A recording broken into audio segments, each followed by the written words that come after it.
Hello everyone, good evening to all. कैसे हैं सभी लोग? चलिए बेटा, हम लोग रिएक्शन मैकेनिज्म में पिछले लेक्चर में कई सारी बातें कर चुके हैं और उसमें हम लोगों ने पढ़ा था कि जो भी हमारी सब्स्टिट्यूशन रिएक्शंस होती हैं वो किस तरीके से होती हैं। सब्स्टिट्यूशन रिएक्शंस में हम लोग उसको कंप्लीट कर चुके थे। जितने तरीके की सब्स्टिट्यूशन रिएक्शंस होती थी उनको हम लोगों ने अच्छे तरीके से कंप्लीट किया। आई होप आप लोगों को वो सारी की सारी बातें अच्छे तरीके से क्लियर हो गई होंगी। हमने बहुत ही अच्छे तरीके से आपको समझाने की, पढ़ाने की कोशिश की थी और हमें उम्मीद है कि आप लोगों ने भी बहुत अच्छे तरीके से उन चीज़ों को समझा होगा। तो आइए आज हम लोग बात करते हैं एडिशन रिएक्शंस के बारे में। किसके बारे में बात करेंगे हम लोग? एडिशन रिएक्शंस के बारे में बात करेंगे। तो चलिए बिना देर किए स्टार्ट करते हैं एडिशन रिएक्शंस। क्या स्टार्ट करेंगे हम लोग? Addition reactions. तो हेडिंग होगी आपकी addition reactions.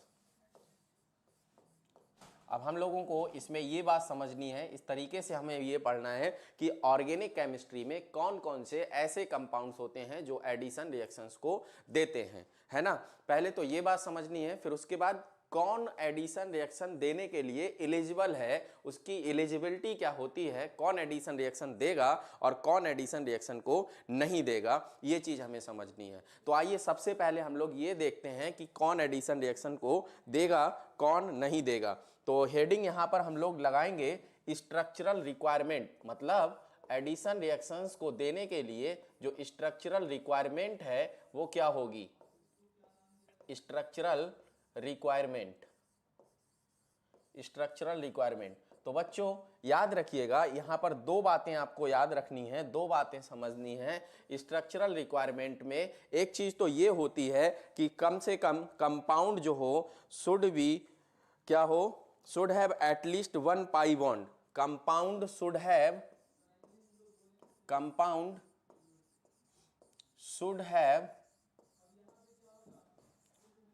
at least one pi bond.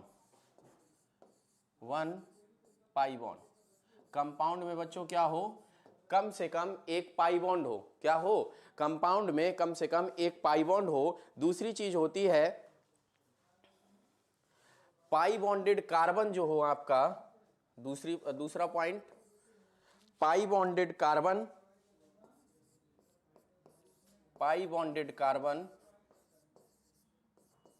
should not be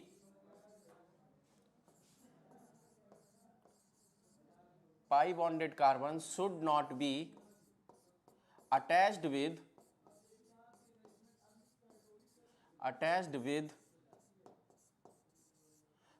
pi bonded carbon should not be attached with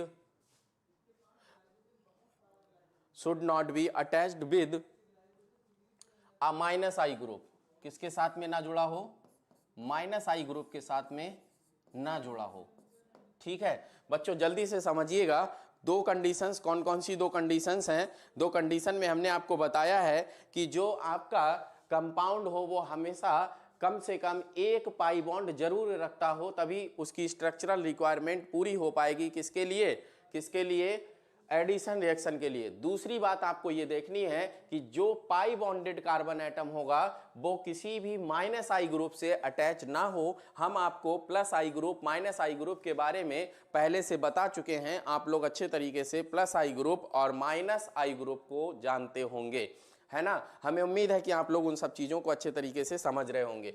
ये दो बातें क्लियर हुई सबको। चलिए अब हम बात करते हैं कि कौन सा इनमें से एडिशन रिएक्शन देगा और कौन नहीं देगा। तो क्वेश्चन हम लिखते हैं, इसी के अकॉर्डिंग आपको ये जो दो पॉइंट आपने समझे, इन्हीं के दो पॉइंट के अकॉर्डिंग आपको क्या करना है? आंसर बताना है कि कौन देगा, कौन नहीं देगा। तो क्वेश्चन है विच गिव एडिशन रिएक्शन,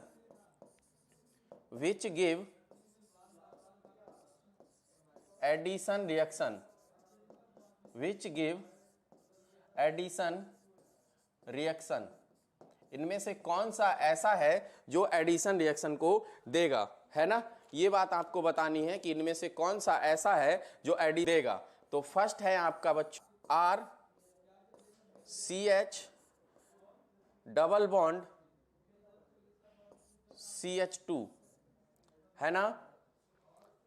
और दूसरा हमने लिखा R C triple bond C H, तीसरा हमने लिखा R C N alkyl cyanide, चौथा हमने लिखा आर सी ओ एच, चौथा हमने लिखा, चौथा हो गया, पांचवा आर सी ओ ओ एच, और एक हमने और लिख लिया आर सी ओ सी एल, आर सी ओ सी एल। ये अपना क्वेश्चन है। इस क्वेश्चन में आपको बताना है कि कौन सा ऐसा कंपाउंड है जो आपको एडिशन रिएक्शन देगा और कौन सा ऐसा कंपाउंड है जो एडिशन रिएक्शन नहीं देगा। तो जल्दी से क्वेश्चन पर नजर डालिए और जो 2 पॉइंट हमने आपको बताए उन 2 पॉइंट के अकॉर्डिंग जल्दी से बताइए कि कौन कौन एडिशन रिएक्शंस को देगा और कौन कौन एडिशन रिएक्शंस को नहीं देगा। जल्दी से बताएं, आंसर करिए बच्चों, जल्दी से आंसर करें।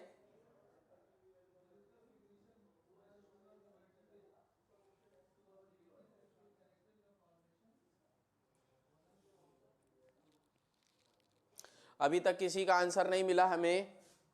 देखिए बच्चों, हमने कहा था कि compound should have at least 1 pi bond, तो इसमें एक पाई बॉन्ड है और जिस कार्बन पर पाई बॉन्ड हो, पाई bonded carbon should not attach with minus I group. तो यहां पर इस कार्बन पर आपका डबल बॉन्ड है, इस पर डबल बॉन्ड है और इसमें आपको पता है ये जो कार्बन जुड़ा है वो माइनस आई ग्रुप से नहीं जुड़ा है, तो इसलिए ये एलिजिबल है, ये देगा आपका कौन सी रिएक्शन, एडिशन रिएक्शन। तो आपने सीखा कि जो एल्कीन्स होती हैं वो एडिशन रिएक्शन देंगी।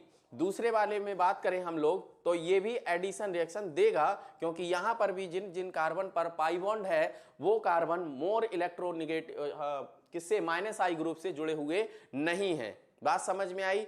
चलिए इसके बाद आरसीएन की बात कर सकते हैं हम लोग। आरसीएन, तो बताइए आरसीएन ये जो कार्बन है, बताओ ये कार्बन इधर किससे जुड़ा है, कार्बन से जुड़ा है, तो मोर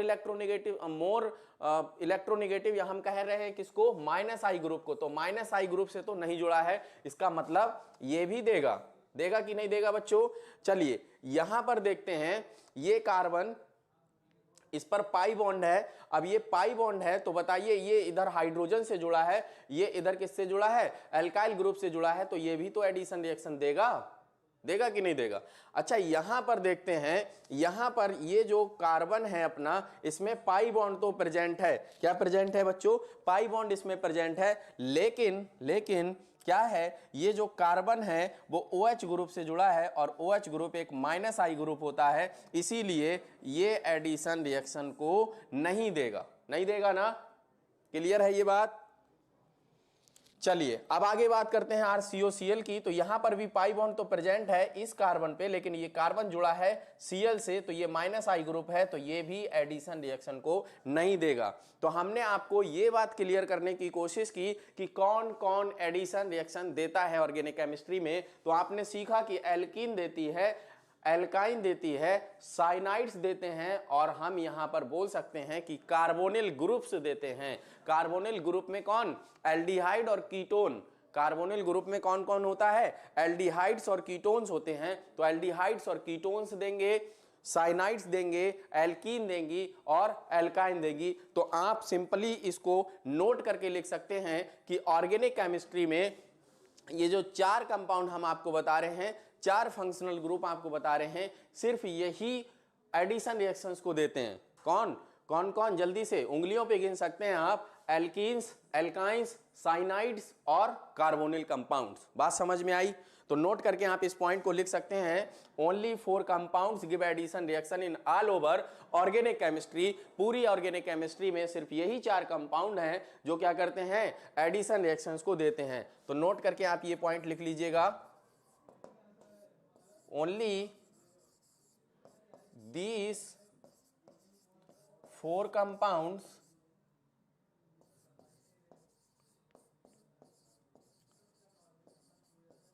give एडिशन रिएक्शंस,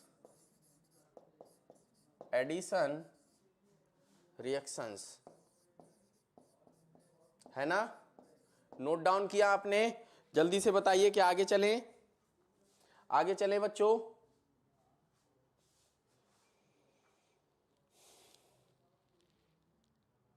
चलिए आगे चलते हैं हम लोग, आगे चलते हैं। आगे हम लोग कैटेगराइजेशन करते हैं कि जो एडिशन रिएक्शंस होती हैं वो कितने तरीके की हो सकती हैं। तो एडिशन रिएक्शंस जो होती हैं आपकी कितने तरीके की होंगी बच्चों? 3 तरीके की हो सकती हैं। कौन कौन सी एडिशन रिएक्शंस? कौन कौन से 3 तरीके की होंगी एडिशन रिएक्शंस जो होती हैं?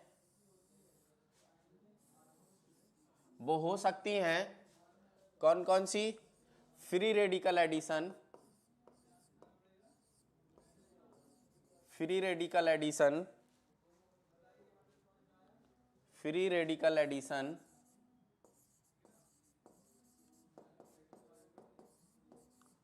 दूसरी इलेक्ट्रोफिलिक एडिशन, इलेक्ट्रोफिलिक एडिशन, और तीसरे टाइप की हो सकती हैं न्यूक्लियोफिलिक एडिशन, न्यूक्लियोफिलिक एडिशन। बात समझ में आ रही बच्चों?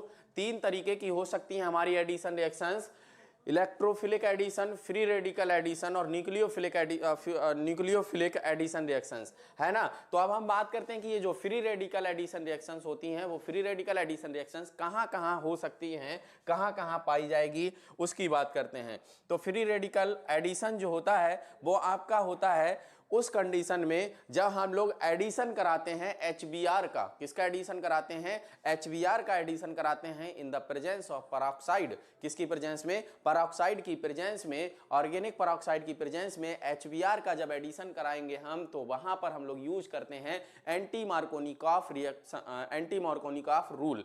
अब एंटी मार्कोनिकॉफ रूल के अकॉर्डिंग अगर HBr का एडिशन करा रहे हैं तो वहां पर जो मैकेनिज्म फॉलो होती है वो मैकेनिज्म होती है आपकी फ्री रेडिकल एडिशन मैकेनिज्म, है ना?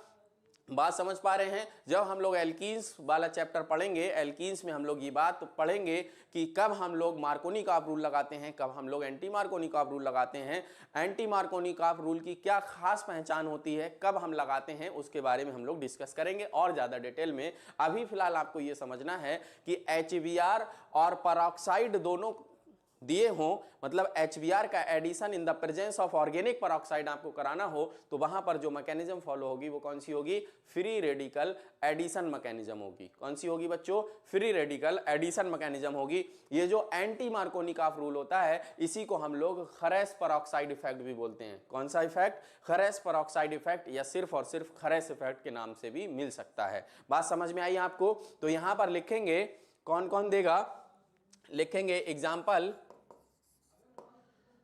Anti Markovnikov addition, anti Markovnikov, sorry anti Markovnikov addition, anti Markovnikov addition of HBr in presence of peroxide, organic peroxide हम लोग लिख सकते हैं in presence of organic peroxide. इसी को हम लोग और क्या बोलते हैं? खरेस इफेक्ट भी बोलते हैं, खरेस इफेक्ट भी बोलते हैं, है ना? खरेस इफेक्ट भी बोलते हैं। अच्छा, इलेक्ट्रोफिलिक एडिशन जो रिएक्शन होती हैं वो एल्कीन और एल्काइन की मेन रिएक्शन होती हैं, है ना? किसकी? एल्कीन और एल्काइन की main reaction electrophilic addition reaction होती हैं, एल्कीन एंड एल्काइंस की, एल्कीन एंड एल्काइंस की।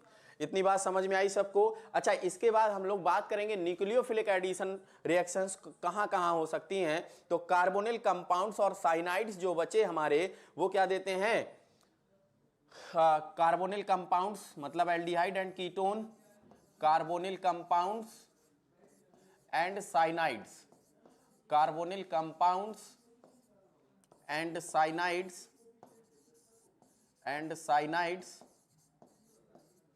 Give cyanides. एग्जाम्पल करके लिख रहे हैं तो ऐसे ही लिख के छोड़ देते हैं, कार्बोनिल कंपाउंड्स एंड साइनाइड्स। अब ये जो हमारी एल्काइंस हैं, एल्काइंस में कुछ न्यूक्लियोफिलिक एडिशन रिएक्शंस मिलती हैं, तो हम लोग आगे इसमें कंटिन्यू करके लिख सकते हैं सम एल्काइंस, क्योंकि बात जो है पता रहना चाहिए। Some alkynes also give nucleophilic addition reactions, nucleophilic addition reactions. Some alkynes also give nucleophilic addition reactions. बात क्लियर हुई? चलिए एक पॉइंट नोट करके लिखेंगे। जैसे एसिड्स में आप लोगों को कंफ्यूजन हो जाता है, तो एक नोट करके पॉइंट लिखेंगे, नोट करके एक पॉइंट लिखेंगे, acid and acid derivative, acid and acid derivatives, acid and acid derivatives gives nucleophilic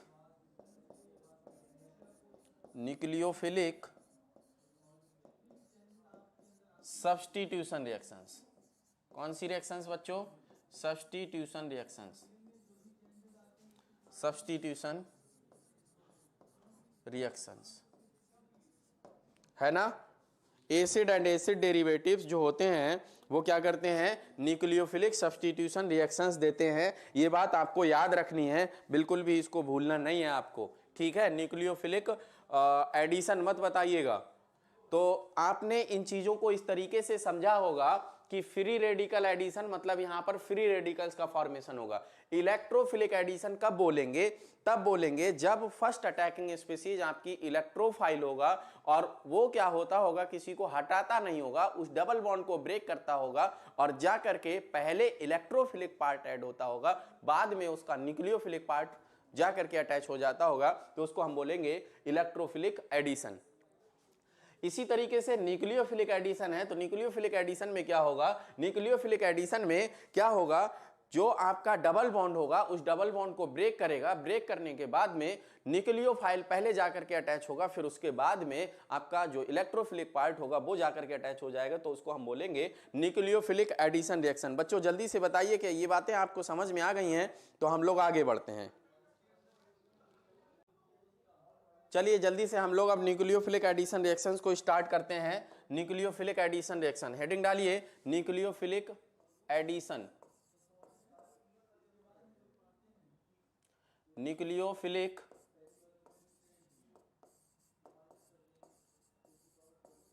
addition reactions के बारे में पढ़ेंगे हम लोग। न्यूक्लियोफिलिक एडिशन रिएक्शंस, है ना। अब समझिए न्यूक्लियोफिलिक एडिशन रिएक्शंस में आपने पढ़ा था कि जो फर्स्ट अटैकिंग स्पीसीज होगी वो कौन होगी? न्यूक्लियोफाइल होगा। और ये जो फर्स्ट स्टेप होगा आपका वो स्लो स्टेप होगा। कैसा स्टेप होगा? स्लो स्टेप होगा। हमने बताया था आपको कि जो ऑर्गेनिक केमिस्ट्री में स्लो स्टेप होता है उसको हम लोग आरडीएस बोलते हैं। क्या बोलते हैं? आरडीएस बोलते हैं, रेट डिटरमाइनिंग स्टेप बोलते हैं ना। तो वो आपका होगा रेट डिटरमाइनिंग स्टेप। तो यहां पर आप लिखेंगे first attacking species nucleophile, first attacking species, first attacking species nucleophile, first attacking species nucleophile, है ना। और ये स्टेप कैसा होगा आपका? स्लो स्टेप, या हम इसको बोल सकते हैं rate determining step, rate determining step, rate determining step, है ना बच्चों। चलिए अब हम बात करते हैं कि कैसे ये होगा, रिएक्शन कैसे होती है। तो यहां ध्यान देंगे, अच्छे तरीके से समझेंगे इस चीज को। जैसे मान लीजिए कि ये कोई आपका HNU है और इसकी अगर ब्रेकिंग होगी बॉन्ड की, तो ये टूट करके क्या बनाएगा, H plus plus NU minus. ये हो गया आपका न्यूक्लियोफाइल। क्या हो गया, न्यूक्लियोफाइल। अब यहां पर हमने कोई कंपाउंड लिया, जो कंपाउंड आपको क्या दे सकता है, न्यूक्लियोफिलिक एडिशन रिएक्शन दे सकता है। बताओ, कार्बोनिल कंपाउंड है, ये न्यूक्लियोफिलिक एडिशन रिएक्शन दे सकता है ना। इसमें हमने क्या किया, अब इस पे हम लोगों ने कराया अटैक। किसका अटैक कराओगे बच्चों, न्यूक्लियोफाइल पहले जाकर के अटैच होगा। बताओ न्यूक्लियोफाइल के ऊपर कैसा चार्ज होता है, कैसा चार्ज है, यहां पर नेगेटिव चार्ज है ना। ये बॉन्ड अगर यहां शिफ्ट होगा, यहां क्यों शिफ्ट होगा, क्योंकि इसकी इलेक्ट्रोनेगेटिविटी ज्यादा है, तो पार्शियल नेगेटिव चार्ज, इसके ऊपर कौन सा, पार्शियल पॉजिटिव चार्ज। तो बताओ ये जो माइनस वाला है, ये अटैक कहां करेगा, प्लस के ऊपर, मतलब कार्बन पर जाकर के जुड़ेगा। जल्दी से बताओ ये जो स्टेप होगा आपका स्लो होगा कि फास्ट होगा, स्लो स्टेप होगा ना, स्लो स्टेप होगा। ठीक, तो ये स्लो स्टेप हो गया आपका, है ना। और इससे बना क्या आपका, इससे बना आपका इस तरीके से कि ये हो गया आपका O, इसके ऊपर माइनस चार्ज और इस पर आपका आ गया न्यूक्लियोफाइल, है ना। इस तरीके से बन जाएगा। जो आपके एल्काइल ग्रुप्स जुड़े थे उन पर कोई फर्क नहीं पड़ेगा, चाहे तो आप इस तरीके से एल्काइल ग्रुप्स को जोड़ सकते हैं, है कि नहीं है, बताओ। अच्छा, दूसरे स्टेप में जो आपका इलेक्ट्रोफाइल बचा था, कौन बचा था, H प्लस। और ये कैसा स्टेप होगा बच्चों, फास्ट स्टेप होगा। तो बताओ ये H प्लस अब कहां जाकर के अटैक करेगा, इस पर जाकर के जुड़ेगा, है ना। तो यहां से क्या बना, RC, और यहां पर न्यूक्लियोफाइल जुड़ चुका है आपका, यहां पर आपका R, यहां पर क्या हो जाएगा, OH हो जाएगा। क्या हो जाएगा, OH हो जाएगा। बताओ क्या ये प्रोडक्ट आपको समझ में आया, जल्दी से बोलो, जल्दी से बोलो, किस तरीके से मैकेनिज्म को फॉलो कर रहे हैं हम लोग, ये बात समझ में आ रही है आप लोगों को।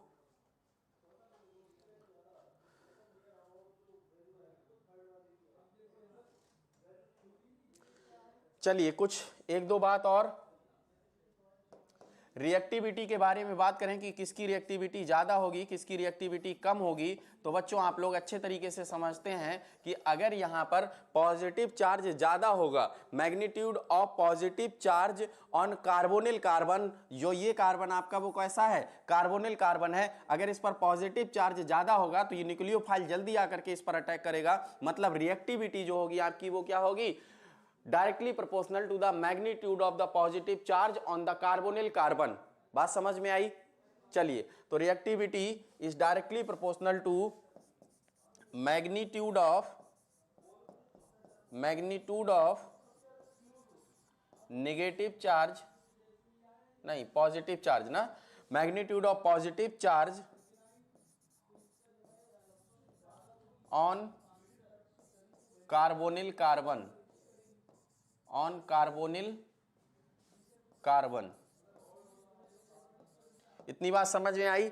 और यहां पर हम एक बात और बोल सकते हैं कि जो रिएक्टिविटी होगी अपनी, रिएक्टिविटी होगी अपनी वो क्या होगी, directly proportional to the minus I and minus R होगी, और inversely proportional to the plus I and plus R होगी। क्या ये बात समझ में आई सबको रिएक्टिविटी के बारे में, क्लियर है ना। जल्दी से नोट करेंगे, जल्दी से नोट करिए, आगे चलें क्या,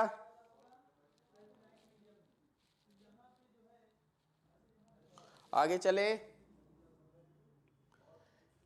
चलिए अब हम लोग बात कर रहे हैं कि जो एल्डिहाइड्स और कीटोन्स होते हैं कार्बोनिल कंपाउंड्स में, उसमें रिएक्टिविटी का जो ऑर्डर लेना है हम लोगों को, कैसे बनाना है, तो समझिएगा ये सब चीजें हम लोग एल्डिहाइड्स एंड कीटोन्स वाले चैप्टर में भी पढ़ते हैं, लेकिन रिएक्शन मैकेनिज्म हम लोग पढ़ रहे हैं, हर एक चैप्टर को हम लोग यहाँ पर समराइज कर रहे हैं, तो इसीलिए थोड़ी थोड़ी सी बातें हम लोगों को हर एक के बारे में करनी है। तो बच्चों याद रखिएगा कि हम लोग एल्डिहाइड्स और कीटोन्स की बात कर रहे हैं, और मुझे लगता है आप एल्डिहाइड और कीटोन्स अच्छे तरीके से समझते होंगे। अगर नहीं समझते हैं तो जहां हम लोग कार्बोनिल कंपाउंड की बात करेंगे तो वहां पर आपको बताएंगे।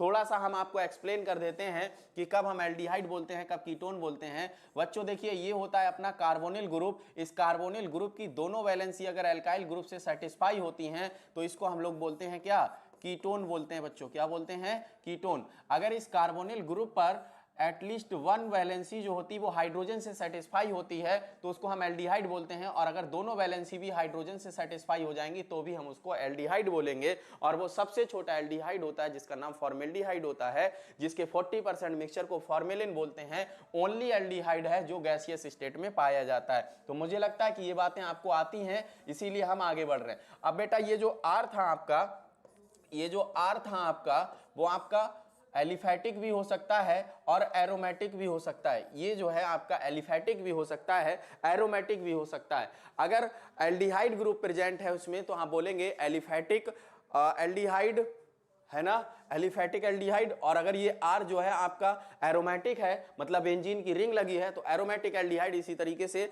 एरोमेटिक कीटोन्स और एलिफैटिक कीटोन्स हो जाएंगे। तो बच्चों याद क्या रखना है आपको, यहां पर याद ये बात रखनी है कि जो एल्डिहाइड्स होते हैं, ध्यान रखना है, बहुत इंपॉर्टेंट क्वेश्चन यहां से पूछा जाता है आपसे, जो एल्डिहाइड्स होते हैं वो कीटोन से ज्यादा रिएक्टिव होते हैं। क्या ये बात समझ में आई आपको कि aldehydes are more reactive than ketones?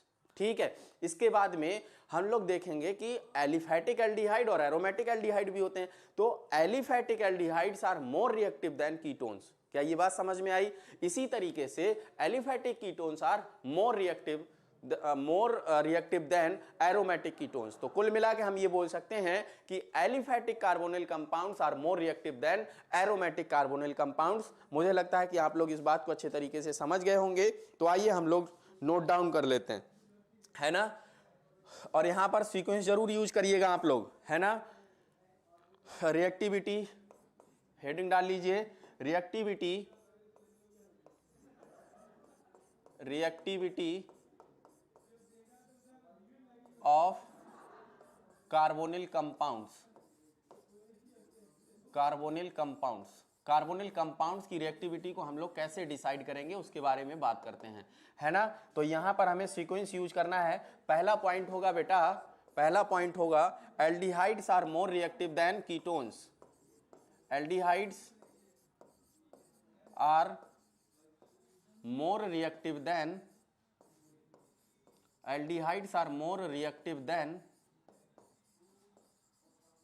Ketones. Aldehydes are more reactive than ketones. दूसरा पॉइंट आपका होगा, दूसरा पॉइंट क्या होगा, aliphatic carbonyl compounds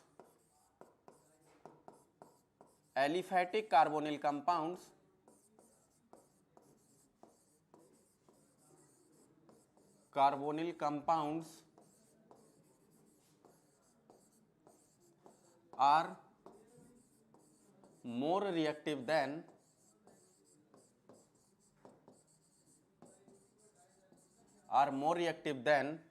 aromatic carbonyl compounds.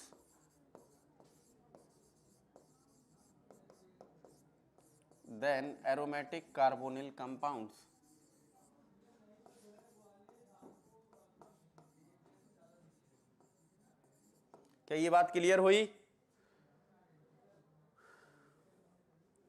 चलिए, उसके बाद एक पॉइंट और आपको ऐड करना है जो कि कीटोन्स में आता है। बच्चों एक होता है साइक्लिक कीटोन्स, एरोमेटिक की बात नहीं कर रहे हैं, साइक्लिक कीटोन्स की बात कर रहे हैं, और एलिफैटिक कीटोन्स की बात कर रहे हैं। तो साइक्लिक कीटोन्स ज्यादा रिएक्टिव होते हैं एलिफैटिक कीटोन्स के मुकाबले में। तो पॉइंट नोट करेंगे, cyclic ketones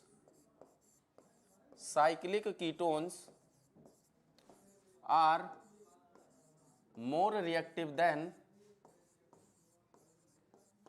more reactive than aliphatic ketones, more reactive than aliphatic ketones.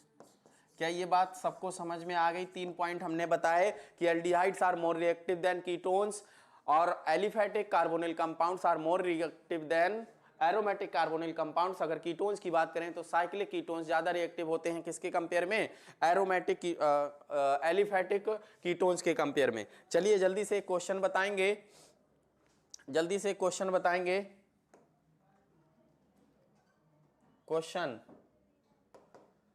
Question note करिए। Arrange in reactivity order, arrange the following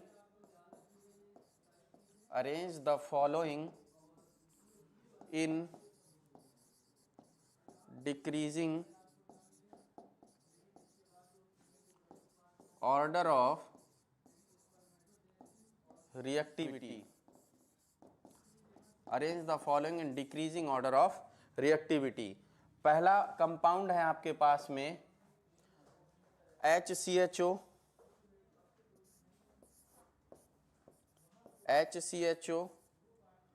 दूसरा कंपाउंड है आपके पास में RCHO, तीसरा कंपाउंड है आपके पास RCOR, चौथा कंपाउंड है आपके पास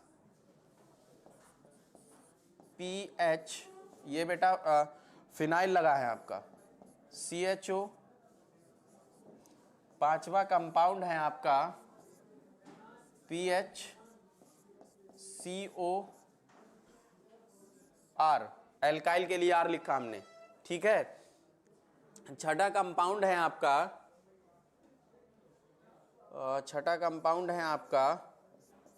PHCOPH। और अगर इसमें किसी को कंफ्यूजन होता हो बच्चों तो यहाँ क्या करिए आप CH3 लिख सकते हैं, जिससे कि एकदम क्लियर हो जाए कि ये कार्बोनिल कंपाउंड्स में जो ग्रुप लगा है वो कौन सा लगा है? CH3 लगा है। जल्दी से बताइए रिएक्टिविटी का ऑर्डर क्या होगा, जल्दी से बताएं। इन्हीं का सीक्वेंस यूज करना है और रिएक्टिविटी का ऑर्डर बताना है, जल्दी से बोले। तो बच्चों यहां पर रिएक्टिविटी का जो ऑर्डर होगा आपका वो क्या होगा? रिएक्टिविटी का ऑर्डर ये होगा, फर्स्ट की रिएक्टिविटी सबसे ज्यादा क्योंकि एल्डिहाइड है और सबसे छोटा है, फिर सेकेंड की हो जाएगी, किसकी? सेकेंड की, है ना। और सेकेंड के बाद फिर किसकी हो जाएगी बच्चों? कीटोन है, और ये एरोमेटिक है तो एलिफेटिक वाले एल्डिहाइड्स या कीटोन ज्यादा रिएक्टिव होते हैं तो थर्ड। फिर इसके बाद में ये कीटोन एल्डिहाइड है, ये कीटोन है तो एल्डिहाइड ज्यादा रिएक्टिव होता है तो 4 हो जाएगा। यहां पर देखिए एक एरोमेटिक रिंग लगी है, कीटोन है, यहां पर 2 एरोमेटिक रिंग लगी हैं, इसीलिए 5th और फिर उसके बाद 6 होगा। ये होगी क्या आपकी? रिएक्टिविटी होगी। क्या होगी? रिएक्टिविटी होगी। क्या बच्चों ये बात समझ में आई? जल्दी से नोट करिए। 1 2 3 4 5 6 बिल्कुल सही आंसर बताया आप लोगों ने।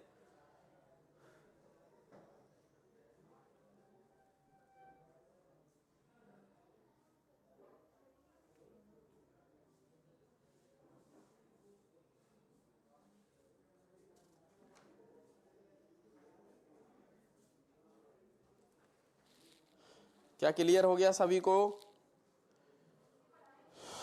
तो इलेक्ट्रोफिलिक एडिशन रिएक्शंस हमारी यहीं पर कंप्लीट, इलेक्ट्रोफिलिक नहीं सॉरी न्यूक्लियोफिलिक एडिशन रिएक्शंस हमारी यहीं पर कंप्लीट होती हैं। अब इलेक्ट्रोफिलिक एडिशन रिएक्शंस के बारे में हम लोग कल की क्लास में डिस्कस करेंगे, आगे की क्लास में डिस्कस करेंगे। आज की क्लास बस इतनी ही होगी, इतनी ही क्लास लेंगे हम, क्योंकि आज की क्लास में बहुत सारे बच्चे नहीं हैं, बहुत कम बच्चे हैं, ठीक है। तो आज की क्लास बस इतनी ही। इसमें हम लोगों ने आज एडिशन रिएक्शंस के बारे में कुछ जनरल बातों को पढ़ा, फिर उसके बाद हमने आपको न्यूक्लियोफिलिक एडिशन रिएक्शंस को कंप्लीट किया। एल्डिहाइड्स और कीटोन्स पे जो क्वेश्चंस पूछे जाते हैं रिएक्टिविटी पर, वो बहुत इंपॉर्टेंट क्वेश्चंस पूछे जाते हैं, उनके बारे में पढ़ा। तो हम लोग एल्डिहाइड्स और कीटोन्स की रिएक्टिविटी के बारे में अच्छे तरीके से पढ़ चुके हैं। हमें उम्मीद है कि एल्डिहाइड्स और कीटोन्स की रिएक्टिविटी के बारे में आप लोगों से जो भी क्वेश्चन पुटअप होगा वो आप अच्छे तरीके से क्लियर कर पाएंगे, उसको आराम से, आपको कोई भी प्रॉब्लम सॉल्व करने में नहीं होगी, है ना। चलें आज हम लोग बात करेंगे इलेक्ट्रोफिलिक एडिशन रिएक्शंस की। तो हेडिंग डालेंगे electrophilic electrophilic addition, electrophilic addition. बच्चों जैसे ही आपने देखा कि इलेक्ट्रोफिलिक हमने लिखा, इलेक्ट्रोफिलिक के नाम से ही आपको तुरंत ये बात समझ में आई होगी कि इलेक्ट्रोफिलिक का मतलब ये हुआ कि यहां पर जो फर्स्ट अटैकिंग स्पीसीज होती है वो कौन होता है? इलेक्ट्रोफाइल होता है। कौन होता है? इलेक्ट्रोफाइल होता है। चलें, इलेक्ट्रोफिलिक एडिशन की बात कर रहे थे हम लोग। किसकी बात कर रहे थे? इलेक्ट्रोफिलिक एडिशन की। मैंने आपको बताया कि अगर आपने नाम सुना कि इलेक्ट्रोफिलिक है और अगर इलेक्ट्रोफिलिक आ रहा है रिएक्शन के नाम में, तो आपको ये पता चला होगा कि जो हमारी फर्स्ट अटैकिंग स्पीसीज होगी वो कौन होगा? इलेक्ट्रोफाइल होगा। और आगे लिखा है एडिशन, तो एडिशन का मतलब बच्चों मैं आपको पहले भी बता चुका हूं। एडिशन का मतलब क्या होगा कि जो इलेक्ट्रोफिलिक पार्ट होगा वो इलेक्ट्रोफाइल आकर के किसी के ऊपर अटैक करेगा, फर्स्ट अटैकिंग स्पीसीज होगा, जिसकी वजह से नाम दिया हमने इलेक्ट्रोफिलिक। और जिस तरीके से वो जुड़ेगा, तो वो जुड़ेगा किस तरीके से? वो आकर के ऐड हो जाएगा, है ना, वो करके ऐड हो जाएगा, किसी को हटाएगा नहीं, किसी को डिस्टर्ब नहीं करेगा। वहां का डबल बॉन्ड होगा तो डबल बॉन्ड ब्रेक होगा, और डबल बॉन्ड ब्रेक होने के बाद इलेक्ट्रोफिलिक पार्ट आकर के उस पर ऐड हो जाएगा। क्योंकि यहां पर हुआ एडिशन, इसीलिए नाम देंगे हम लोग एडिशन। तो इसका पूरा नाम होगा इलेक्ट्रोफिलिक एडिशन। क्या नाम होगा? Electrophilic addition. तो चलिए जल्दी से नोट करते हैं। First attacking species, first attacking species, first attacking species क्या होगी बेटा? Is electrophile. First attacking species क्या होगी? इलेक्ट्रोफाइल होगी, है ना। फर्स्ट अटैकिंग स्पीसीज इलेक्ट्रोफाइल होगी। और यहां पर अगर हम बात करें कि हमारा रिएक्शन इंटरमीडिएट कौन होगा, तो रिएक्शन इंटरमीडिएट हमारा कार्बोकैटाइन बनेगा। अभी कैसे बनेगा हम लोग देखने वाले हैं। Reaction intermediate, reaction intermediate carbocation होगा। क्या इतने से समझ गए आप लोग? रिएक्शन इंटरमीडिएट हमारा क्या होगा? कार्बोकैटाइन होगा। अच्छा ये बताइए, ये एडिशन रिएक्शंस हैं, तो एडिशन रिएक्शंस कौन दे सकता है? एडिशन रिएक्शंस वो दे सकता है जिसके पास में क्या हो बच्चों? डबल बॉन्ड हो, जिसके पास में क्या हो? ट्रिपल बॉन्ड हो, है ना। और उस पर फर्स्ट अटैकिंग स्पीसीज इलेक्ट्रोफाइल हो, तो वो क्या दे सकता है? इलेक्ट्रोफिलिक एडिशन रिएक्शन दे सकता है। क्या मैं आपसे अगर ये बात कहूं कि बताइए क्या एल्कीन ये इलेक्ट्रोफिलिक एडिशन रिएक्शन दे सकती हैं, तो आपका आंसर क्या होगा? यस में होगा कि नो में होगा? जल्दी से बताएं। यस में होगा ना, क्योंकि एल्कीन्स और एल्काइंस में क्या होता है? डबल बॉन्ड पाया जाता है। तो एल्कीन्स और एल्काइंस, एल्कीन्स में डबल बॉन्ड, एल्काइंस में ट्रिपल बॉन्ड, मतलब पाई बॉन्ड पाया जाता है, तो पाई बॉन्ड की ब्रेकिंग हो सकती है। तो ये दोनों के दोनों क्या दे सकते हैं? इलेक्ट्रोफिलिक एडिशन रिएक्शन दे सकते हैं। तो यहां पर नीचे नोट करेंगे, found in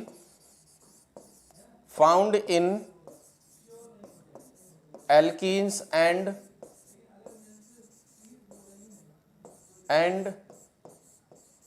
alkynes, found in alkenes and alkynes. चलिए देखते हैं हम लोग कैसे मिलेगी हमें ये एल्कीन में और एल्काइन में। तो बच्चों जल्दी से बताएं, क्या हमने यहां पर कार्बन डबल बॉन्ड कार्बन लिखने के बाद ये आपको बना के दिखाया? यहां पर हम कह रहे हैं कि यहां पर जो अटैकिंग स्पीसीज है मेरी वो क्या है? इलेक्ट्रोफाइल है। क्या है बेटा? इलेक्ट्रोफाइल है। क्या बताओ ये sp2 हाइब्रिडाइज्ड कार्बन होगा? मैंने आपको कार्बन का हाइब्रिडाइजेशन निकालना बताया है ऑर्गेनिक केमिस्ट्री में। सिंपल तरीका, अगर कार्बन कार्बन में सिंगल बॉन्ड है तो क्या होगा हाइब्रिडाइजेशन? sp3। जब कार्बन कार्बन में डबल बॉन्ड है तो क्या होगा? sp2। और जब कार्बन कार्बन में ट्रिपल बॉन्ड है तो क्या होगा? sp, है ना। तो यहां पर बच्चों डबल बॉन्ड है कार्बन कार्बन में, तो हाइब्रिडाइजेशन क्या होगा? sp2 होगा। अब थोड़ी देर के लिए आप एक बात को ये समझिए कि मैंने कहा कि ये बॉन्ड जो है हमारा इसकी तरफ शिफ्ट हो रहा है। कहां शिफ्ट हो रहा है? इस कार्बन पर शिफ्ट हो रहा है। क्या अगर आपको ये बात पता चली हो तो नहीं समझ रहे हैं, अगर बॉन्ड यहां शिफ्ट हो रहा है तो पार्शियल नेगेटिव और यहां पर पार्शियल पॉजिटिव चार्ज आएगा कि नहीं आएगा? आएगा। अच्छा अगर ये बात समझ में आई आपको तो बताओ, अगर हम ये कह रहे हैं कि ये जो बॉन्ड था डबल बॉन्ड वो हो गया ब्रेक, क्या हो गया? डबल बॉन्ड हो गया आपका ब्रेक। अगर डबल बॉन्ड ये ब्रेक हुआ है तो बताओ इसके पास दो बॉन्ड तो पहले से प्रेजेंट थे ना इस कार्बन पे, और ये जो ब्रेक हुआ बॉन्ड तो वो यहां पर शिफ्ट हुआ, इसके ऊपर पार्शियल नेगेटिव चार्ज है। और ये जो अपना इलेक्ट्रोफाइल है बच्चों कैसा है? पॉजिटिवली चार्ज है तो ये कहां अटैक करने वाला है, नेगेटिव के पास अटैक करेगा, तो ये इलेक्ट्रोफाइल जो है वो जुड़ जाएगा यहां। और ये जो इलेक्ट्रोफाइल का पॉजिटिव चार्ज, क्योंकि यहां का जो डबल बॉन्ड था वो बॉन्ड कहां शिफ्ट हो गया, इस कार्बन पे शिफ्ट हुआ और इस पर नेगेटिव चार्ज आया, इस नेगेटिव को सेटिस्फाई किया इस इलेक्ट्रोफाइल ने, जुड़ करके पॉजिटिव चार्ज बना, मतलब न्यूट्रल चार्ज हो गया, यहां पर कोई चार्ज नहीं आया। लेकिन यहां से तो ये बॉन्ड क्या हुआ है, चला गया है, बॉन्ड चला गया, तो इसके ऊपर कौन सा चार्ज आएगा बच्चों, पॉजिटिव चार्ज। क्या ये बात समझ में आई? यहां पर मैंने आपको बताया रिएक्शन इंटरमीडिएट कार्बोकैटाइन होता है। कौन होता है, कार्बोकैटाइन। क्या बताओ, रिएक्शन इंटरमीडिएट कार्बोकैटाइन बन चुका है। ये रिएक्शन अभी कंप्लीट हो गई होगी क्या, नहीं। क्यों नहीं हुई होगी, क्योंकि आपको पता है कि अगर कोई भी इलेक्ट्रोफिलिक पार्ट है तो उसका कोई न्यूक्लियोफिलिक पार्ट भी तो होगा, होगा कि नहीं होगा। तो फर्स्ट स्टेप में इलेक्ट्रोफाइल ने अटैक किया तो इसको बोल दिया इलेक्ट्रोफिलिक, और ये आकर के हो गया इस पे ऐड, तो बोल दिया इलेक्ट्रोफिलिक एडिशन। इसमें बनता है कार्बोकैटायन, इसीलिए बोल दिया कि इसका जो इंटरमीडिएट है वो कार्बोकैटायन है। आपने बोला कि ये पाया जाता है किसमें, एल्कीन्स में एंड एल्काइंस में। किसमें पाया जाता है, एल्कीन्स और एल्काइंस में पाया जाता है ना। क्यों, क्योंकि इसमें डबल बॉन्ड होता है और इसमें ट्रिपल बॉन्ड होता है। अच्छा बताओ यहां पर अब कौन अटैक करने वाला है, अब कौन अटैक करने वाला है बच्चों, यहां पर जो इलेक्ट्रोफिलिक पार्ट था उसके साथ का ये न्यूक्लियोफिलिक पार्ट तो बचा था ना। अब ये न्यूक्लियोफिलिक पार्ट इस पार्ट पर आकर के क्या करेगा, अटैक करेगा। कहां करेगा भाई, इसके पास नेगेटिव है तो ये पॉजिटिव पर अटैक करेगा कि नहीं करेगा, करेगा। चले तो अटैक करने के बाद हमें क्या मिलेगा बेटा, ये हमें मिल गया न्यूक्लियोफाइल और इसकी दो वैलेंसी खाली, कार्बन के पास में था सिंगल बॉन्ड, तो यहां पर आपका जुड़ा था क्या, इलेक्ट्रोफाइल। इस तरीके से ये कंपाउंड हमको मिल जाएगा। जल्दी से बताओ क्या इलेक्ट्रोफिलिक एडिशन रिएक्शंस आप लोगों को अच्छे तरीके से समझ में आई, जल्दी से बोले सबको इलेक्ट्रोफिलिक एडिशन रिएक्शन अच्छे तरीके से समझ में आई। किसी का कोई कंफ्यूजन है तो जल्दी से लिख के बताएं, और अगर कोई कंफ्यूजन नहीं है तो जल्दी से छाप लें, इसको नोट कर लें। और अगर नोट कर चुके हो यहां पर लिख लेंगे कार्बोकैटाइन जो इंटरमीडिएट लिखा है, जिससे बात पूरी तरीके से क्लियर होती रहे आप लोगों को। कार्बोकैटाइन हो गया। चलें आगे चलते हैं, आगे की बात करते हैं बेटा। आगे हम लोग इसी चीज का एक क्वेश्चन कर लेते हैं एग्जाम्पल। मान लीजिए कि एक कंपाउंड हमने यहां पर लिया बेटा CH3CH double bond CH COOH है ना। इस पर हम एडिशन करा रहे हैं बेटा HBr का, किसका करा रहे हैं, HBr का, है ना। तो यहां से क्या होगा, यहां से एडिशन होने के बाद जो रिएक्शन आपकी होगी वो किस तरीके से होगी, यहां से H प्लस और Br माइनस में टूटेगा कि नहीं टूटेगा, टूटेगा। अच्छा बताओ ये डबल बॉन्ड इधर शिफ्ट होगा क्योंकि यहां पर ऑक्सीजन लगा है, रिजोनेंस पाया जा रहा है इसमें, तो यहां शिफ्ट होगा ये पार्शियल नेगेटिव चार्ज और इसके ऊपर पार्शियल पॉजिटिव चार्ज। बताओ इसका नेगेटिव वाला पार्ट कहां जाने वाला है, यहां, और ये वाला पार्ट कहां जाने वाला है, यहां। ये तो रिएक्शन के अकॉर्डिंग देखा, लेकिन बताओ पहले कौन सा पार्ट जाएगा, इलेक्ट्रोफिलिक पार्ट जाएगा, है ना। तो ये जो आंसर होगा अपना वो क्या होगा, CH3CH डबल बॉन्ड नहीं, CH3CH2।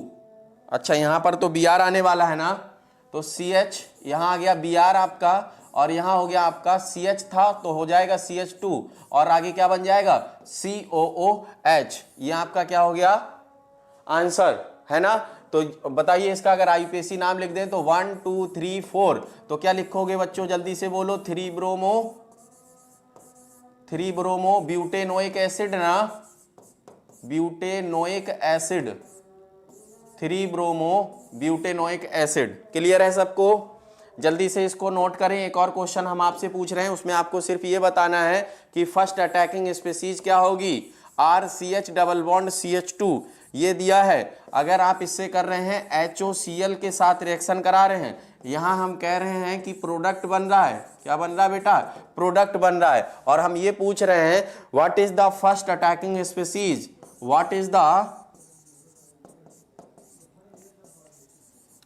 The first attacking species, what is the first attacking species. जल्दी से आंसर करें, जल्दी से आंसर करें।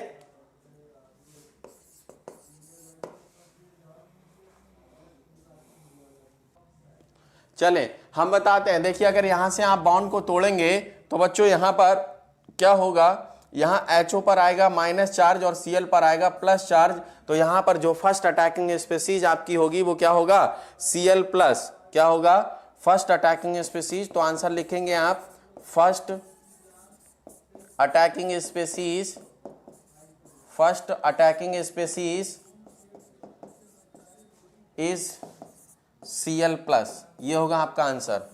क्लियर है, जल्दी से नोट डाउन करिए, जल्दी से नोट डाउन करें।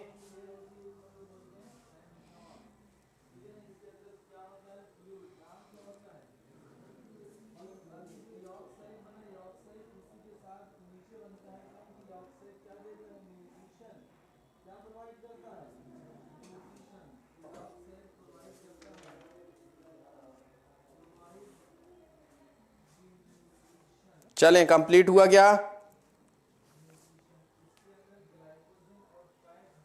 चलें क्लियर, आगे चलते हैं बेटा। इसके बाद हम लोग पढ़ते हैं फ्री रेडिकल एडिशन रिएक्शन। कौन सी reaction, free radical addition reaction. तो हेडिंग होगी हमारी free radical addition reaction, free radical addition reaction. तो बच्चों याद रखिएगा ये जो फ्री रेडिकल एडिशन रिएक्शन होती हैं ये भी हमारी किस में पाई जाती हैं, एल्कीन्स में पाई जाती हैं, लेकिन सिर्फ और सिर्फ उस कंडीशन में पाई जाती हैं जब एंटी मार्कोनिकॉफ रूल का यूज करते हैं हम लोग। पहले मार्कोनिकॉफ रूल और एंटी मार्कोनिकॉफ रूल को समझिए जल्दी से एक नजर में। बाकी जब हम लोग एल्कीन्स हाइड्रोकार्बन पढ़ेंगे, हाइड्रोकार्बन वाले चैप्टर में जब एल्कीन्स पढ़ेंगे तो वहां पर हम लोग मार्कोनिकॉफ और एंटी मार्कोनिकॉफ रूल के बारे में डिटेल में डिस्कस करेंगे, वहां पर बातें करेंगे। फिलहाल हम लोग रिएक्शन मैकेनिज्म पढ़ रहे हैं तो छोटी सी बात करके हम लोग आगे बढ़ेंगे और फिर हम लोग आगे की बातें करते रहेंगे धीरे धीरे करके। लेकिन यहां पर हम लोग पहले मार्कोनिकॉफ को समझ लेते हैं। बच्चों मार्कोनिकॉफ रूल ये कहता है कि अगर अनसिमेट्रिकल एल्कीन है, क्या अनसिमेट्रिकल एल्कीन समझते हो, अनसिमेट्रिकल एल्कीन का मतलब क्या हुआ बताओ, क्या ये अनसिमेट्रिकल है, नहीं सर ये तो दो पार्ट में डिवाइड हो जा रही है, ये सिमेट्रिकल एल्कीन है। कैसी है, सिमेट्रिकल एल्कीन है। बताओ क्या ये आपकी अनसिमेट्रिकल एल्कीन है, कुछ बच्चे कह रहे हैं हाँ सर बिल्कुल अनसिमेट्रिकल है। ऐसी एल्कीन जिसको हम दो इक्वल पार्ट्स में डिवाइड ना कर पाए उसको हम बोलते हैं क्या, अनसिमेट्रिकल एल्कीन, है ना। तो ये अनसिमेट्रिकल एल्कीन है, कैसी है, अनसिमेट्रिकल है। अनसिम का मतलब अनसिमेट्रिकल, सिम का मतलब सिमेट्रिकल एल्कीन। क्लियर, अच्छा अनसिमेट्रिकल एल्कीन हो और अनसिमेट्रिकल रिएजेंट हो, क्या बच्चों ये बताओ ये जो Cl2 लिखा है क्या ये अनसिमेट्रिकल रिएजेंट है, नहीं। क्या बताओ क्या ये H2 लिखा है क्या ये अनसिमेट्रिकल रिएजेंट है, नहीं है। क्या बताओ बच्चों ये HBr लिखा है ये अनसिमेट्रिकल रिएजेंट है ना। तो ये अनसिमेट्रिकल है क्योंकि इक्वल पार्ट्स में नहीं टूटेगा, तो इसको बोलेंगे अनसिमेट्रिकल रिएजेंट। अरे भाई इसकी जगह HCl भी तो हो सकता है ना, हो सकता है, HF भी हो सकता है, HI भी हो सकता है, कोई भी क्या हो सकता है, हाइड्रोजन हैलाइड हो सकता है ना।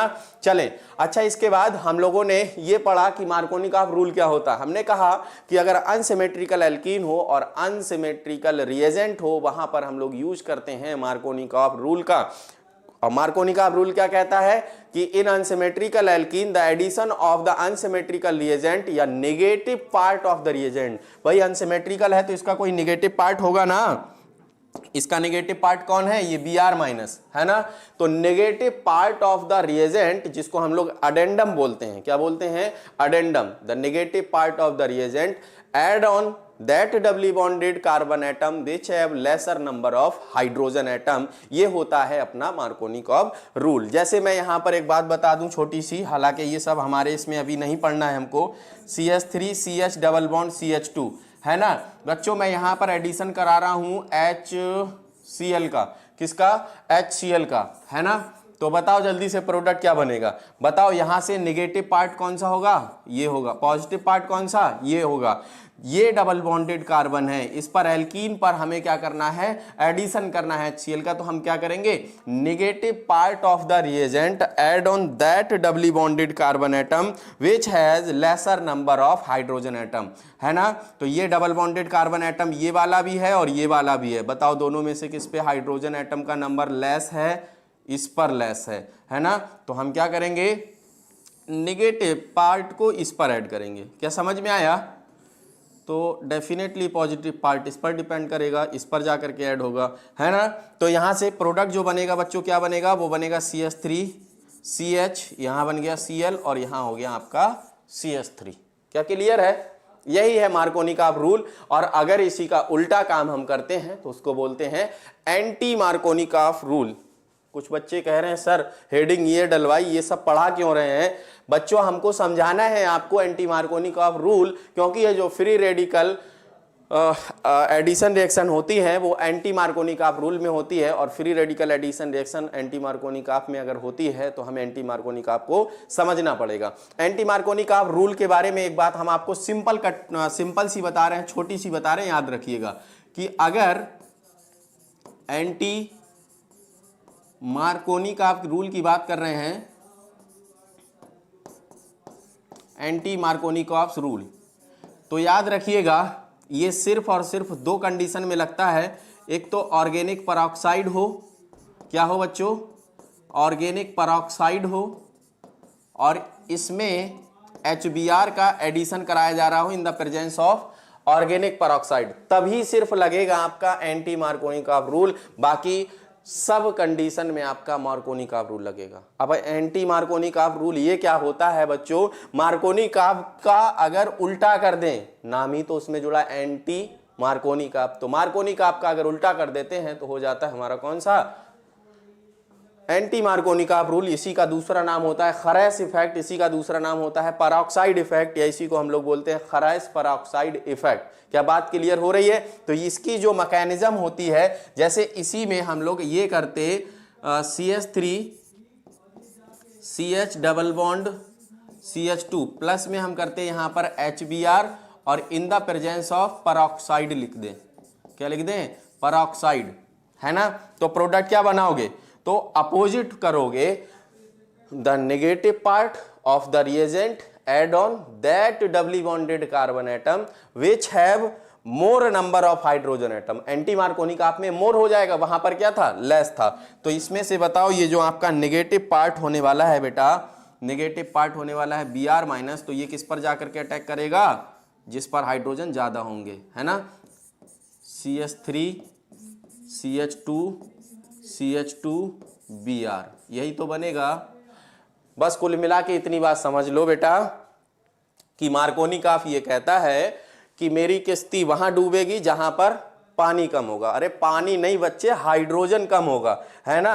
और एंटी मार्कोनिकॉफ ये कहता है कि मेरी किस्ती वहां डूबेगी जहां पर पानी ज्यादा होगा। पानी मतलब हाइड्रोजन, हाइड्रोजन ज्यादा होगा।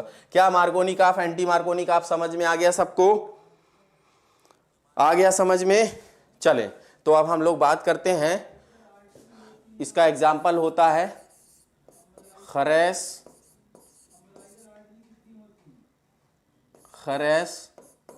Peroxide effect.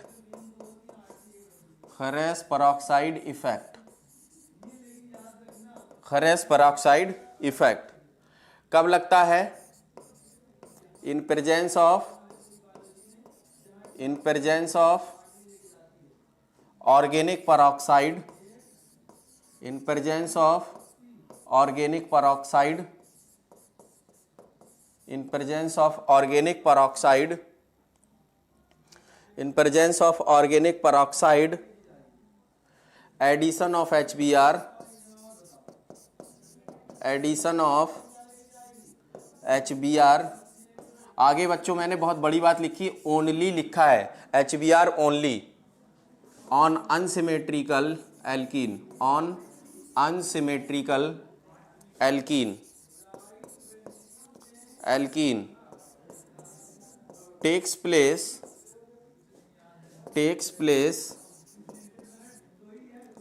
opposite to Markovnikov rule, Markovnikov rule, है ना। जैसे हमने एग्जाम्पल लिया इसका RCH डबल बॉन्ड CH2 किसकी प्रेजेंस में, HBr साथ में क्या लिखा बेटा, परऑक्साइड, परऑक्साइड। तो बताओ क्या बनाएगा ये बनाएगा बेटा R, क्या बनाएगा, R बनाएगा, और CH2Br बनाएगा। क्या बात क्लियर है सबको? जल्दी से नोट करें अगर क्लियर हो गया तो। इसके बाद हम लोग लास्ट टाइप की रिएक्शंस की बात करेंगे, एलिमिनेशन रिएक्शन। जल्दी से नोट करें बेटा, जल्दी करें बेटा, बहुत छोटी सी बात हम लोगों को एक और पढ़नी है। एलिमिनेशन रिएक्शंस में अल्फा बीटा एलिमिनेशन की बात करेंगे हम लोग, अल्फा बेटा नहीं, बेटा तो तुम लोग हो। अल्फा बीटा एलिमिनेशन की बात करेंगे।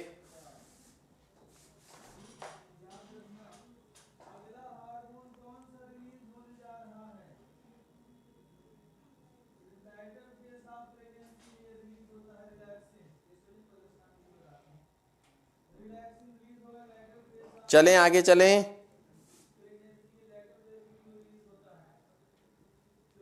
चलते हैं, चलिए हेडिंग डालिए elimination reactions, elimination reactions, elimination reactions. बेटा एलिमिनेशन रिएक्शंस में हमने आपको बताया था एलिमिनेट हो जाने का मतलब क्या हुआ, एलिमिनेट हो जाना मतलब निकल जाना, है ना, निकल जाना। इसमें क्या होगा, खाली निकलेगी कोई भी चीज। अब वो कैसे कैसे निकलती है उसके बारे में बात करते हैं हम लोग। ये एलिमिनेशन जो है बेटा वो दो तरीके का हो सकता है। एक हम लोग बोलते हैं अल्फा एलिमिनेशन, क्या बोलते हैं, अल्फा एलिमिनेशन, जो कि कॉमन नहीं है, जल्दी नहीं होता है ना, पाया भी नहीं जाता, ऑर्गेनिक केमिस्ट्री में बहुत कम ही जगह पर होता है। इसका सीधा सीधा एक एग्जांपल हम लोग पढ़ लेते हैं, CHCl3, जिसको हम लोग क्या बोलते हैं, क्लोरोफॉर्म बोलते हैं। क्या बोलते हैं बेटा, क्लोरोफॉर्म बोलते हैं। क्या बोलते हैं, chloroform, CHCl3।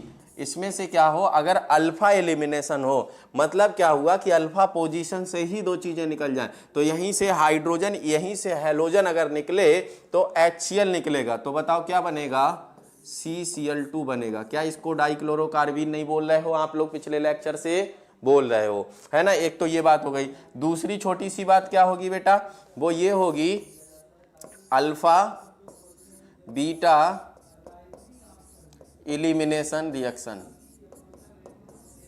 Alpha beta elimination reaction. ये इंपॉर्टेंट रिएक्शन है और ये रिएक्शंस हमें अच्छे तरीके से पढ़नी है। ये पाई जाती हैं, बाकी हम लोग जब चैप्टर्स में इनको पढ़ेंगे वहां पर इनके बारे में डिटेल में बातें करेंगे। यहाँ पर बस थोड़ी सी बात आपको बता दे रहे हैं कि अल्फा बीटा एलिमिनेशन का मतलब क्या है। हमने आपको ये बताया होगा, या बच्चों कभी कभी इसको खाली बीटा एलिमिनेशन के नाम से भी जाना जाता है, तो आप लोग ये भी बात याद रखिएगा कि सर ने बीटा एलिमिनेशन तो पढ़ाया नहीं था, तो अल्फा बीटा एलिमिनेशन को ही हम लोग बीटा एलिमिनेशन भी बोलते हैं। इसमें होता क्या है बच्चों, इस तरीके से जैसे देखिए कंपाउंड लेके हम लोग समझते हैं। यहाँ पर एक एल्कीन लेते हैं हम लोग, एल्कीन नहीं एक एल्काइल हैलाइड लेंगे, एल्कीन तो बनेगी इससे, है ना। ये लिया हमने क्या किया, इसकी रिएक्शन हमने करा दी किसके साथ में, अल्कोहलिक KOH के साथ में। किसके साथ में बच्चों, अल्कोहलिक KOH के साथ में करा दी, अल्कोहलिक KOH। याद रखेंगे, याद रखेंगे, याद रखेंगे, याद रखेंगे, 3 बार बोला हमने, याद रखेंगे। क्यों बोला, इसलिए अगर यहां पर एक्वस KOH लिया तो अपनी आंखें खोल लीजिएगा, तो वहां पर अगर एक्वस KOH लिया आपने तो एलिमिनेशन नहीं होगा बच्चों। क्या होगा तब होगा आपका सब्स्टिट्यूशन। क्या होगा, सब्स्टिट्यूशन। और अगर सब्स्टिट्यूशन होगा तो जो प्रोडक्ट बनेगा आपका वो बनेगा अल्कोहल। क्या बनेगा, अल्कोहल बनेगा। ये सारी की सारी चीजें हम लोग आगे चैप्टर्स में पढ़ेंगे, जब ऑर्गेनिक केमिस्ट्री पढ़ेंगे वहां पर अप्लाई करेंगे। बस यहाँ पर थोड़ा थोड़ा सा आइडिया हम आपको दे रहे हैं, है ना। तो यहाँ पर कभी भी एक्वस KOH नहीं लेना है, अगर अल्काइल हैलाइड से हमें एल्कीन में जाना है तो यहां से क्या होगा, ये कराएगा आपका एलिमिनेशन। क्या कराएगा, एलिमिनेशन। अब एलिमिनेशन का मतलब होता है रिमूवल, निकलना। अब जैसे निकल क्या क्या चीज सकती है, निकल सकता है हाइड्रोजन, तो हम बोलेंगे डीहाइड्रोजिनेशन। निकल सकता है वाटर, तो बोलेंगे क्या, डीहाइड्रेशन। डी मतलब निकलना, मतलब रिमूवल, हाइड्रेशन मतलब वाटर। हो सकता है रिमूवल हाइड्रोजन हैलाइड का, तो हम बोलेंगे डीहाइड्रोहैलोजिनेशन। तो यहां पर डीहाइड्रोहैलोजिनेशन ही होगा। कैसे होगा वो याद रखना है। बच्चों याद रखिएगा, ये लगा है ग्रुप, तो ये पोजीशन होगी अपनी अल्फा और ये पोजीशन होगी अपनी बीटा। अल्फा पोजीशन से ग्रुप और बीटा पोजीशन से हाइड्रोजन का रिमूवल, क्या चीज, अल्फा पोजीशन से ग्रुप और बीटा पोजीशन से हाइड्रोजन का रिमूवल जब होता है तो उसी को बोलते हैं हम अल्फा बीटा एलिमिनेशन। क्या बोलते हैं बेटा, अल्फा बीटा एलिमिनेशन। क्या ये दोनों बॉन्ड जुड़ के इनके बीच में एक डबल बॉन्ड का फॉर्मेशन नहीं कर देंगे, कर देंगे ना, कर देंगे कि नहीं कर देंगे, कर देंगे। तो यहां पर बनेगा बच्चों CH2 CH2 CH2 double bond CH2। क्या प्यारे प्यारे बच्चों ये बात समझ में आई। और यहां पर माइनस में क्या लिख दें हम, HCl लिख दें, क्या लिख दें, HCl लिख दें, क्या लिख दें, HCl लिख दें, है ना। तो ये हो गया हमारा अल्फा बीटा एलिमिनेशन। क्या अल्फा बीटा एलिमिनेशन समझ में आया बेटा, क्या समझ में आ गया, जल्दी से नोट करो, नोट हो जाए तो बताना। बस खाली हम आपको डिहाइड्रो हैलोजिनेशन वाले एजेंट्स के बारे में बात कर रहे हैं कि कौन कौन होते हैं।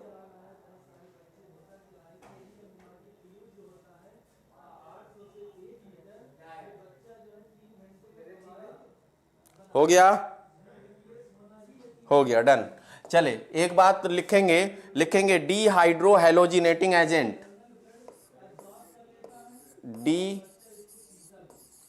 डिहाइड्रो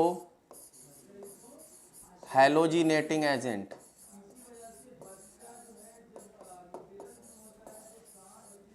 डिहाइड्रो हैलोजिनेटिंग एजेंट, है ना, डिहाइड्रो हैलोजिनेटिंग एजेंट कौन कौन से होते हैं लिख लीजिए। पहला होता है आपका अभी जो हम लोगों ने यूज किया एल्कोहलिक KOH, याद रहे बेटा एल्कोहलिक KOH है, एक्वस KOH नहीं है। इसके साथ अगर हम हीट कर दें तो ये डिहाइड्रो हैलोजिनेटिंग एजेंट होगा। दूसरा आपका हो सकता है बेटा NaNH2 और तीसरा हो सकता है KNH2। क्या हो सकता है, KNH2। और एक तीसरा हो सकता है बच्चों R3N। बस ये तीन आपको डिहाइड्रो हैलोजिनेटिंग एजेंट यूज करते हैं, करने हैं। मेनली ये वाला यूज किया जाता है, कभी कभी इसकी ज़रूरत पड़ती है, कभी कभी हम इसका यूज करते हैं, है ना। ये सारी चीज़ें आपको क्लियर हुई। इस तरीके से हम लोग टाइप्स ऑफ रिएक्शंस को कंप्लीट कर चुके हैं, जिसमें हम लोगों ने कई तरीके की रिएक्शंस के बारे में पढ़ा। हम लोगों ने पढ़ा सब्स्टिट्यूशन रिएक्शंस के बारे में, फिर हम लोगों ने पढ़ा एडिशन रिएक्शंस के बारे में, और फिर उसके बाद में हम लोगों ने पढ़ा किसके बारे में, उसके बाद हम लोगों ने पढ़ा एलिमिनेशन रिएक्शंस के बारे में। तो जितने भी टाइप्स ऑफ रिएक्शंस हो सकते थे हमने सारी रिएक्शंस को कवर अप किया, पूरी तरीके से आपको समझाने की कोशिश की, हर एक रिएक्शन की मैकेनिज्म को आपको बताया।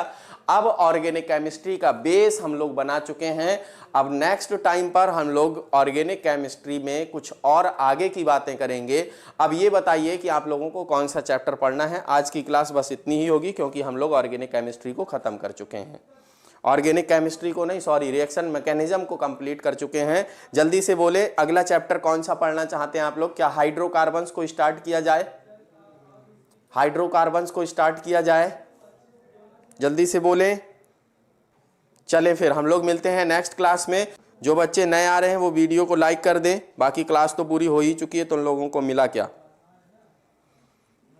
है ना। चलिए फिर हम लोग मिलेंगे अगले लेक्चर में हाइड्रोकार्बन्स के साथ में, और वहां पर हम लोग स्टार्ट करेंगे एल्केन, एल्कीन, एल्काइन वाला चैप्टर, जिसको हम लोग हाइड्रोकार्बन्स के नाम से जानते हैं।